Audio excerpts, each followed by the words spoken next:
When you're lost in the woods during the day, it's easy to brush off. You might be unsure of where to go, but the sun promises hope for getting out. But then, after it's too late, you realize the sun is beginning to set.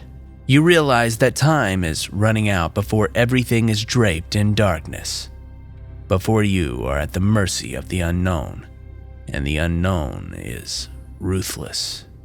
Mark and I set out on our day trip into the Black Forest in Germany.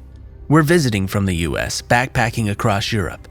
Or at least, that was the plan. We were only planning to be out here for a couple of hours, but it's been much longer now, and the hours are still counting. See, the thing is, since we're both from the US, we don't have any cellular data abroad.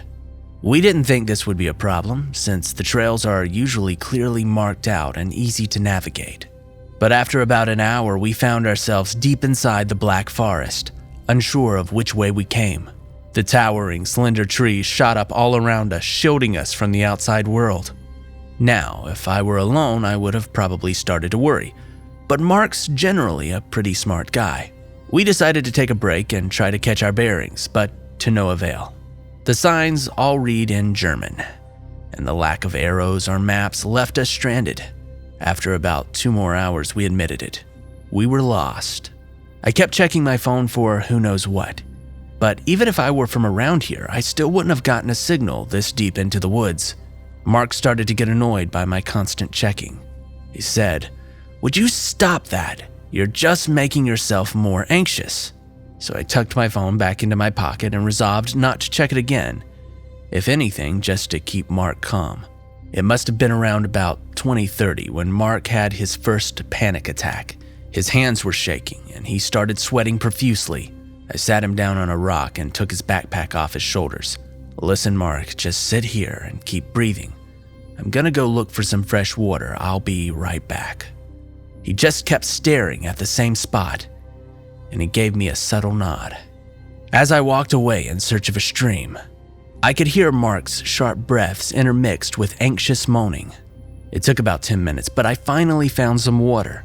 I took out my filter and began filling my water bottle. As I sat there next to the running water, I noticed that it was starting to get dark.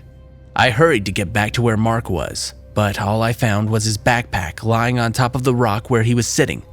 "Mark!" I started yelling, trying to find him.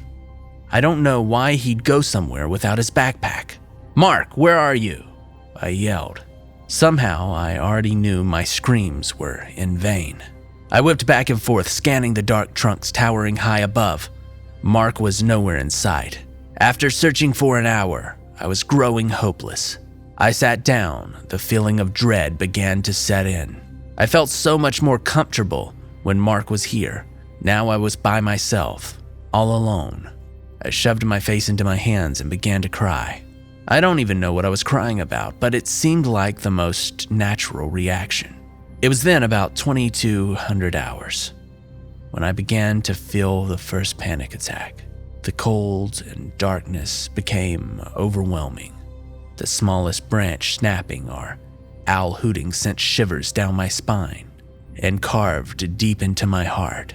I felt dizzy and nauseous. I knew I had to get out. I remembered my phone. I hadn't checked it since Mark yelled at me. I pulled it out of my pocket and turned it on. The screen brightened. 2214 flashed before my eyes. I entered the passcode. I had chosen the passcode number because it spelled out the word hope, ironically. I swiped around the home screen when I decided to go to my settings to see if I could get any signal. When I opened the settings, I clicked on the Wi-Fi option without thinking. It was then that I felt an emotion which was a strange mix between relief and terror. BF4673_FREE_3323 stood alone on my phone screen. I stared at my phone, unsure of what to make of it. In the middle of nowhere, there's a Wi-Fi signal. It didn't add up. But desperate times call for desperate measures. I had no other choice, so I decided to connect. Seeing those 3 curved bars on the top of my screen fill with white sent a wave of relief through me. I hurriedly clicked on Safari and tried to search for the emergency number in Germany. I called the number, but no one picked up on the other end. Once again, hope began to quickly fade into despair. A few minutes later, a message popped up on my phone. Unopened voice message, unknown phone number, it said.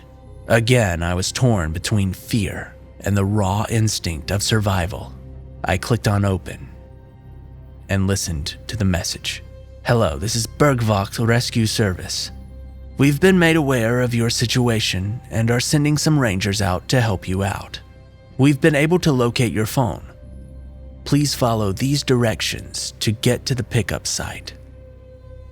The ranger then read off a list of left and right turns at differently distinguished landmarks. I used the compass on my phone to make my way down the path to safety. After about 40 minutes of following this trail and turning at this rock, I was almost at my final destination. I saw the bridge that the ranger had mentioned in his directions that led to the pickup spot, which was just around the corner. The sight of the bridge suddenly filled me with joy. It was the beacon of hope that I had been looking for almost an entire day since being lost in this forest. I crossed the bridge and turned around the corner to find the rescue team waiting for me. But there was no rescue team. What I saw instead will forever be etched into my memory.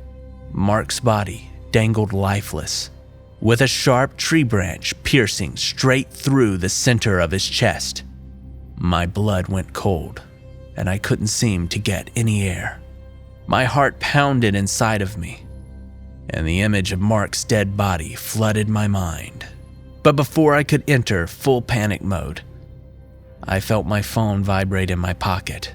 I slowly pulled it out, and on the screen I read one new message, unknown number.